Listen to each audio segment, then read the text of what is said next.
The Talking Plants Ghost Dance Project is the spiritual part that brings all our other projects together. There's a triad. There's the Healing Garden, the Amazon Protocol for Epidemics, and the Ghost Dance. These are our three projects.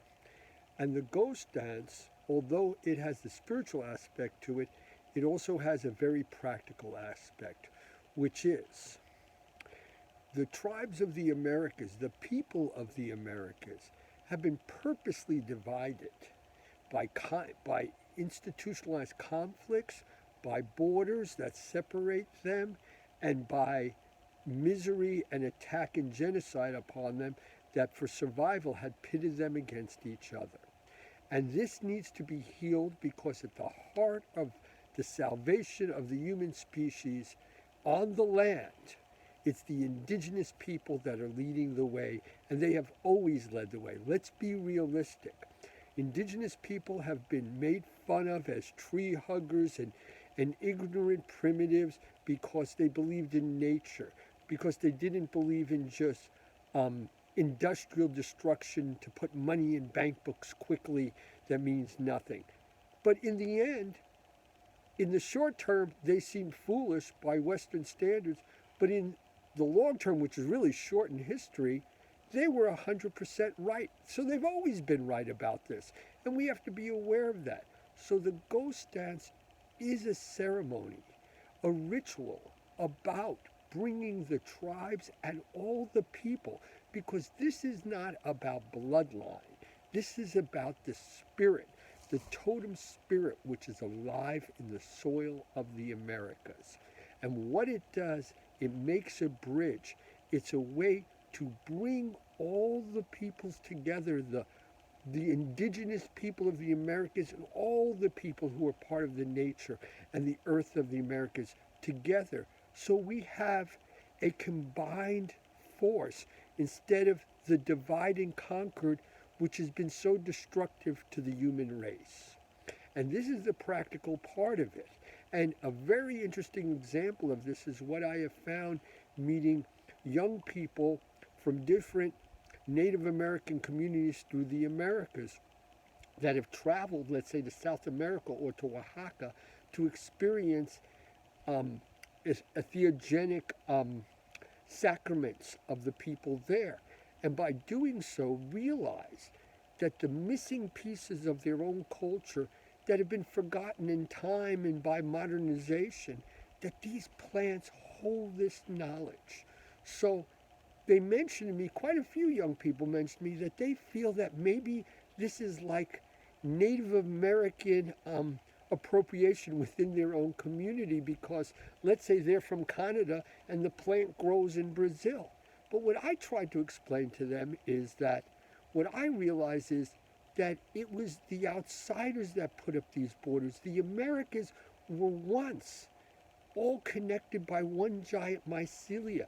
We were the people of the Americas. And we say American, I don't mean the United States. I mean from Alaska to the edge of South America. The Americas. We're Americans, all of us.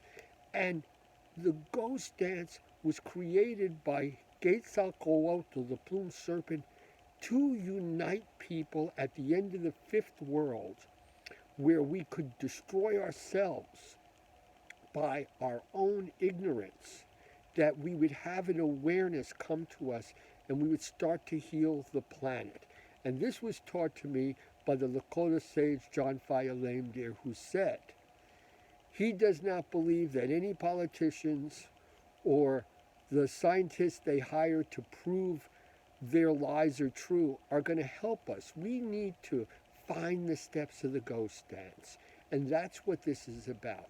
Now, on another level, the beauty of the ghost dance is this ghost dance, which began in the Sierra Mazateca of Oaxaca with the birth of corn and radiated out to all the Americas, has created a situation where many, many, many different communities and tribal groups have their own version of the ghost dance, which really means the ritual to communicate with ancestral spirits, and by doing so, the ability to communicate with the spirits of the elements of nature.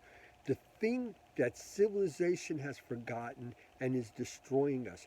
We need to very rapidly make that bond again with the elements of nature so we can communicate and work against them. Because let's face it, folks, how's it working out for us not communicating with them? Very badly. And this is the key of the problem. We do not communicate with them anymore. There was times in history there was much greater communication. We are very primitive at this. There are other people in groups who we call primitive who are light years beyond us. So what happens is we take this dance and we go to the different communities and we respectful and say, do you have a version of this dance? Because we'd like to know yours too. But what happens is as we go, and we started this over a year and a half ago, we found as we went to community, communities further down the path, all the way to Panama and South America, contact us on all things the internet and go, you must come here and do it too. We must show you our version. We'd love to see this other versions you're bringing to us. And there's a beauty with this. And a question comes up with this of cultural appropriations and all. But that's the beauty of the ghost dance. The ghost dance is not owned by any tribe. Each tribe did their individual interpretations. It's about the plumed serpent totem spirit in the soil of the Americas, which is for all of us who live and are born from the soil of the Americas. The soil of the Americas where everything that is past and died before us makes up that soil. And through the plants, the talking plants that grow in that soil, we can regain a communication. This is the beauty of the ghost dance. And we will be taking it, hopefully, all the way across the Americas. Because lineage, the gods give to those who give to the gods.